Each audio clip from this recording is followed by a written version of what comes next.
ஓம் சாய்ராம், ஜெய் சாய்ராம். எல்லாரும் நல்லா இருக்கணும், எல்லாருக்கும் நல்லதே நடக்கணும்.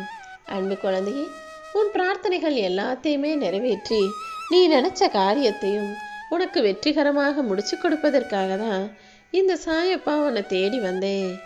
காலத்தின் மதிப்பு தெரிஞ்சவங்களுக்கு, நேரத்தின் மதிப்பு புரிஞ்சவங்களுக்கு வாழ்க்கையின் மதிப்பும் தெரிந்திருக்கும் தானே.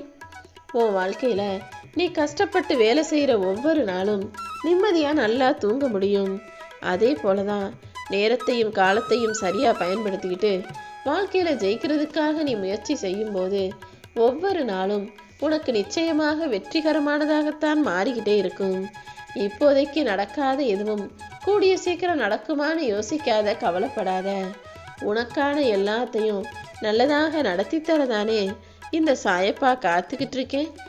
எப்பவுமே ஓடிக்கிட்டே இருக்கிற நீர் போல நல்லதையே நினச்சி நல்லதையே செய்ய ஆரம்பிச்சினா குப்பைகளும் கூலங்களும் தீயவைகளும் மாசுகளும் தானாகவே ஓரத்தில் ஒதுங்கிவிடும் என் செல்லமே.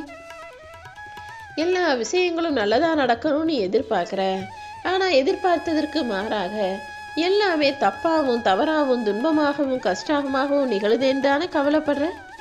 வாழ்க்கைக்கு தேவை பணமோ பொருளோ இல்லை.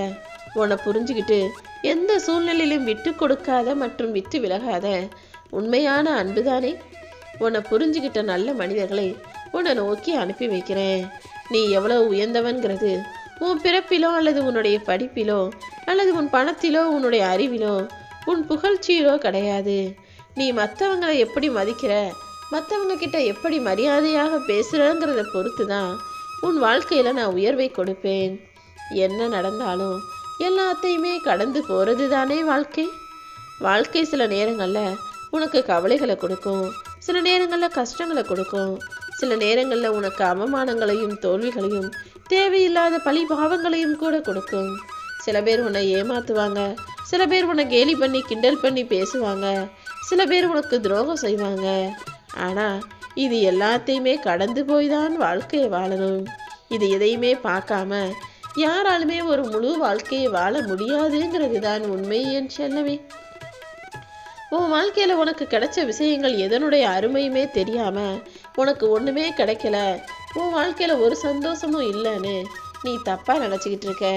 உனக்கு என்னென்ன கிடைச்சிருக்கு, ஆனால் அது கிடைக்காம எத்தனை பேர் கஷ்டப்படுறாங்கன்னு நான் சொல்லட்டுமா?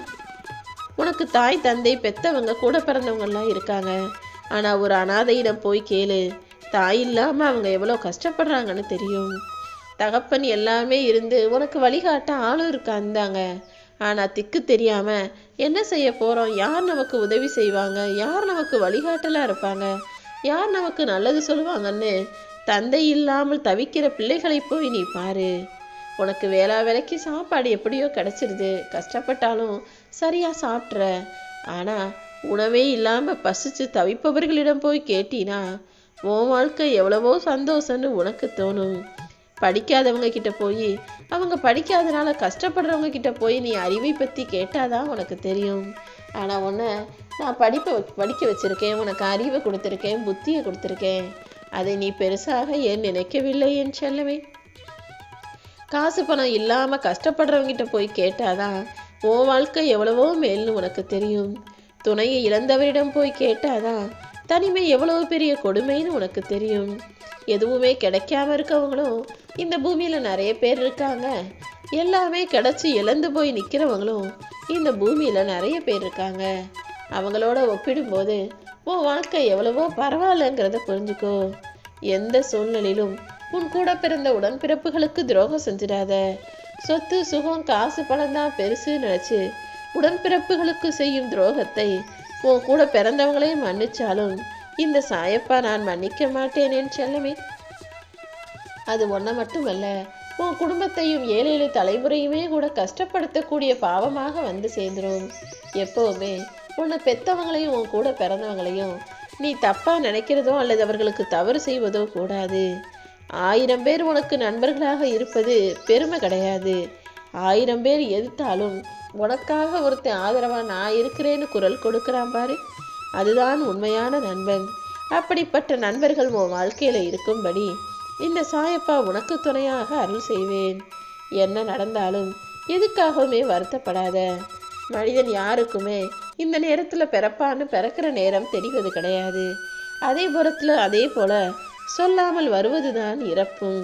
இப்படி பிறப்பும் இறப்புக்கும் இடையில சிரிச்சுக்கிட்டே வாழ்வது தானே உன்னுடைய சிறப்பாக இருக்கும். என்ன நடந்தாலும் எதுக்காகவும் வருத்தப்படாத.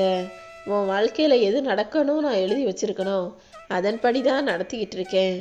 வாழ்க்கையை எப்படி வாழ போறோன்னு நீ எதுக்காக பயப்படுற? காலையில கூட்டுல இருந்து கிளம்பக்கூடிய பறவை எங்க நமக்கு சாப்பாடு கிடைக்கும்னு தெரிஞ்சா பறக்குது. அது பாட்டுக்கு நமக்கு உணவு கிடைக்கும்ன்ற நம்பிக்கையோட பறந்து போய் உணவும் கிடைச்சி திரும்ப மறுபடியும் கூட்டுக்கு திரும்பி வருவதுதான் வாழ்க்கை. நீயும் அதே போல முயற்சி செஞ்சினா உனக்கு எது கிடைக்கணுமோ எது நடக்கணுமோ அதை உன் கண்களிலும் வாழ்க்கையிலும் நான் வந்து காட்டுவேன் என் செல்லவே. சில நேரங்கள்ல உன் மனசுலயே உனக்கு பெரிய குழப்பமும் நம்பிக்கை இல்லாத கஷ்டமும் வரலாம். அப்படி நீ நம்பிக்கை இழக்கும் நேரத்துல எல்லாம் இதுவரைக்கும் நீ வாழ்ந்த வாழ்க்கையையும் நீ வந்த பாதையையும் பின்னால திரும்பி பாரு. இவ்வளோ தூரம் கஷ்டங்களை கடந்து வந்த உனக்கு இன்னும் கொஞ்ச தூரம் தானே, முன்னோக்கி போ. நீ வாழ வேண்டிய வாழ்க்கை நிறைய இருக்கு. உன்னை வீழ்த்தும் அளவுக்கு விதிகள் எழுதப்பட்டிருந்தாலும் அந்த விதிகளையே வீழ்த்தும் அளவுக்கு உனக்கான வழிகளும் நிறுவப்பட்டிருக்கும். ஒருபோதும் தளர்ந்து போகாதே தங்கமே. என்ன நடந்தாலும் எல்லாமே நன்மைக்கு தான் நீ நினைக்க ஆரம்பிச்சிட்டினா நீ நடந்து போற பாதை கூட உனக்கு அழகாக தெரியும். இல்லை என்னால் இது முடியாது நினைச்சு துவண்டு போயிட்டினா நீ ஏறி போற படிகள் கூட உனக்கு தடையாக இருந்து கீழே தள்ளிவிடும். எப்போதும் முடியும்னு நடக்கும்னு முடியும்னு நினைக்க ஆரம்பிச்சிட்டினா அந்த முகில்களும் மலைகளும் கூட உனக்கு மிக சாதாரணமாக தெரிய ஆரம்பிச்சிடும். எந்த விஷயத்திலும் எப்போதும் நடக்காது, கிடைக்காது, முடியாதுன்னு யோசிக்காதே. ஏன்னா ஒவ்வொரு முயற்சியும் ஒவ்வொரு வெற்றியும் நிச்சயமாக உன் வாழ்க்கையில வரதான் போகுது. ஆனா எல்லா முயற்சிகளும் வெற்றி பெறும்னு நான் சொல்ல மாட்டேன். ஆனா ஒவ்வொரு வெற்றியும் முயற்சி இல்லாமல் வருவதில்லை தானே. முதல்ல நீ முயற்சி செய். அதுக்கப்புறம் உனக்கான வெற்றியை உன் கைகளில் கொடுக்கிற வேலையை இந்த சாயப்பா நான் பார்த்துக்கிறேன். கவலைகள்ங்கிறது மரத்துல இருந்து உதிர்ந்து விழுகக்கூடிய இலைகள். சந்தோஷங்கிறது புதுசா வரக்கூடிய துளிர்த்து இறக்கக்கூடிய இலைகள். உதிரும் இலைகளை துளிர்க்கும் இலைகளுக்கு உரமாக்கிடு. அதாவது உன் கவலைகளை போட்டு மூடி மறைச்சு அதன் மீது நீ சந்தோஷப்பட கத்துக்கோ. வெற்றிங்கிற மரம் அற்புதமாக வளர்ந்து விடுமேன்னு சொல்லவே. தவறா நடந்து போன ஒரு விஷயத்தை பத்தி சிந்திச்சுக்கிட்டே இருக்கிறத விட கவலைப்பட்டுக்கிட்டே இருக்கிறத விட உன் வாழ்க்கையில சரியாய் நிகழ்ந்த நல்ல விஷயங்களை பத்தி யோசிச்சினா மனசு சந்தோஷமாக இருக்கும் அல்லவா. யாருடைய வாழ்க்கையிலுமே தொடர்ந்து கெட்டது மட்டுமே நடந்திருக்கு, நல்லது மட்டுமே நடந்திருக்குன்னு இங்க யார் வீட்லையுமே இல்லை. உனக்கு நடந்த கெட்டதை பத்தி யோசிக்காம நடந்த நல்ல விஷயங்களை பத்தி யோசி. எல்லாத்துக்குமே நேரமும் காலமும் வரும். சாய்பாபாவுக்கே ஒரு அற்புத வியாழன்னு ஒரு நாள் இருக்குது தானே. அதே போல எல்லா தெய்வங்களுக்கும் காலம் வந்தாதான் நேர கால பூஜை, அந்த பூஜை, இந்த பூஜைன்னு எல்லாமே இருக்கும். அதே போல நீயும் வாழ்க்கையை சிறப்பா சந்தோஷமா அனுபவிச்சு வாழ்றதுக்கு இப்போ நேரம் வரப்போகுது. பொறுமையா இருந்தீனா உன் வாழ்க்கையவே பொக்கிஷமாக உன் கைகளில் நான் நிச்சயம் ஒப்படைப்பேன்.